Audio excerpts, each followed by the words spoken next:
Right, మీ దగ్గరకు వస్తున్నాం అన్నట్టు. రైట్, సతీష్ గారు నమస్కారం అండి.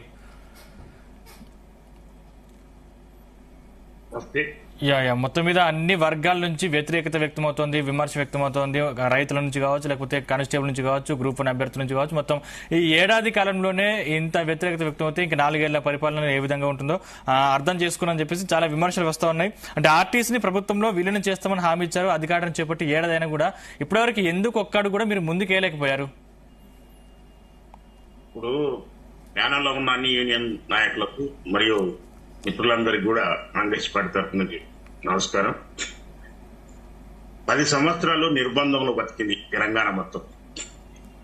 తెలంగాణ రాష్ట్రం వచ్చిన దొరల పాలనలో, ఆ గడిల పాలనలో నిర్బంధంలో బతికింది. సమ్మె చేసే పరిస్థితి లేదు, ఆందోళన చేసే పరిస్థితి లేదు, ఏం చేసే పరిస్థితి లేనటువంటి పరిస్థితులు. చివరికి ఉద్యోగాలను నిర్దాక్షిణ్యంగా తీసిపడేస్తామని చెప్పేసి అని వార్నింగ్ ఇచ్చి ఆ చర్యలు చేపట్టే పరిస్థితులు కూడా మనం చూసాం. ఇప్పుడు ప్రజాపాలన వచ్చింది, కాంగ్రెస్ పాలన వచ్చింది, ప్రజల పాలన. ఆర్టీసీ సమస్యనే గాని, కానిస్టేబుల్ సమస్యనే గాని, ఏ సమస్యనే గాని పరిష్కరించే ప్రభుత్వం వచ్చింది, పరిష్కరించే నాయకుడు వచ్చిన రేవంత్ రెడ్డి గారు. ఇది ప్రజాపాలన. అయితే ఈ పాలన ప్రారంభమైనప్పటి నుంచి మిత్రులు చెప్తున్నారు 14 నెలలతో ఏం చేస్తున్నారు, 13 నెలలతో ఏం చేస్తున్నారు. ఈ రాష్ట్ర పరిస్థితి 10 సంవత్సరాల కాలంలో అస్తవ్యస్తంగా తయారైపోయి, అప్పులైపోయి, ఆగమాగం అయిపోయి, అసలు జీతాలు కూడా సక్రమంగా ఇవ్వలేని పరిస్థితికి ఈ రాష్ట్రాన్ని తీసుకొచ్చింది గత ప్రభుత్వం. అంటే ఖజానా ఖాళీ ఉందని తెలిసే మీరు ఉచిత హామీలు ఇచ్చారా? వినండి, అయితే మేమేమంటున్నాము, పాలనకు వచ్చిన తర్వాత వ్యవస్థ తెచ్చిపోయింది. ఇంతకన్నా ముందు వెరీ టాప్ సీక్రెట్ గా ఏ అధికారులు కూడా ఇవ్వనటువంటి పరిస్థితులు ఉండే. ఈ రోజు 7.5 లక్షల కోట్ల రూపాయలు అప్పులు. అదే రకంగా మేము వచ్చిన తర్వాత వాటిని గతంలో కట్టిన తీసుకొచ్చిన అప్పులకు వడ్డీలు కట్టుకుంటూ, అదే రకంగా మళ్ళీ ప్రజాపాలన అందించుకుంటూ, ఇచ్చిన హామీలు నెరవేర్చుకుంటూ, మా ప్రభుత్వం వచ్చిన మొట్టమొదటి ఉచిత బస్సు సౌకర్యాన్ని తీసుకొచ్చినాం. ఆర్టీసీ కార్మికులు అందరూ కూడా మాకు సహకరిస్తూ మిత్రులు, యూనియన్ మిత్రులకు చెప్తున్నాం, మీరు ఎవరు కూడా తొందరపడవలసిన అవసరం లేదు. ముఖ్యమంత్రి గారు మన సమస్యలు, ఆల్రెడీ ఆర్టీసీ సమస్యలను పరిశీలిస్తున్నాడు. మిమ్మల్ని సమ్మె దాకా తీసుకొని పోనీయాడు. ఖచ్చితంగా మీ యొక్క డిమాండ్స్ ఏవైతే ఉన్నాయో వాటిని మిమ్మల్ని పిలిపిస్తాడు, సెక్రటేరియట్కి పిలిపిస్తాడు, కూర్చుంటాడు, మాట్లాడతాడు. మా మంత్రి పొన్నం ప్రభాకర్ గారే కానీ, అదే రకంగా అధికారులందరూ కూడా మీ సమస్యలను పరిష్కరించడం కోసం నిశ్చయంగా ఉన్నారు. మీరు మిమ్మల్ని సమ్మె దాకా తీసుకుపోయి ప్రభుత్వం కాదు ఇది, మీ సమస్యను ఖచ్చితంగా పరిష్కరిస్తారు అని చెప్పేసి మీకు విజ్ఞప్తి చేస్తున్నా. ఇంకోటి, మనం కూడా ప్రలోభాలకు లోన్ కావచ్చు. 10 సంవత్సరాలు ఒక చేతగాని ప్రభుత్వం, అప్పులు చేసిన ప్రభుత్వం నడిచింది.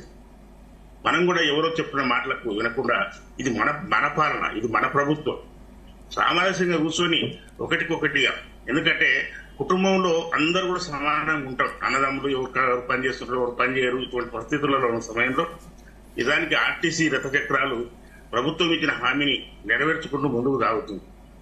కొత్త బస్సులు వచ్చినా ఏ ఉద్యోగి కూడా ఇబ్బంది కలగకుండా మిమ్మల్ని ముందుకు తీసుకుపోయే బాధ్యత ఈ ప్రజాపాలన ప్రభుత్వానికి ఉంది, కాంగ్రెస్ ప్రభుత్వానికి ఉంది. కనుక ఎవరు కూడా ఆందోళన చెందవలసిన అవసరం లేదు. ఇంకోటి, కొంతమంది గతంలో ఉన్న ప్రభుత్వం వాళ్ళకి తెలుసు ఈ రాష్ట్ర పరిస్థితి, రాష్ట్ర ఆర్థిక పరిస్థితి గతంలో పాలన చేసిన పార్టీకి తెలుసు, ఆ నాయకులకు తెలుసు. కనుకనే కావాలని ఇబ్బందులు సృష్టించాలని ప్రయత్నం చేస్తున్నారు. వీళ్ళ యొక్క మాయలో ఎవరు కూడా ప్రజలే గాని, నిరుద్యోగులే గాని, ఇంకెవరైనా ఆర్టీసీ కార్మికులకు మీరు ఇచ్చినటువంటి హామీలు అమలు చేసే దిశగా ఆ ప్రభుత్వం అడుగులు తీసుకుంటున్నారా? ఖచ్చితంగా మిమ్మల్ని సమ్మె దాకా తీసుకుపోయే పరిస్థితి లేదు. మేము మీ దగ్గర చర్చిస్తాము. ఖచ్చితంగా మీ సమస్యలు పరిష్కారం చేయడానికి ఈ ప్రభుత్వం చిత్తశుద్ధి ఉందని చెప్పేసి విజ్ఞప్తి చేస్తున్నాం. అంటే 9వ తారీఖు వరకు కంపల్సరీ ఒకవేళ నిర్ణయం తీసుకోకపోతే సమ్మె దిగుతామని క్లారిటీతో ఉన్నారు. ఇప్పుడు సమ్మెకి దిగనిచ్చే పరిస్థితి లేదని మేము క్లియర్ గా చెప్తాం. ఎందుకంటే వాళ్ళు ఎవరు మాటలు వినవలసిన అవసరం లేదు.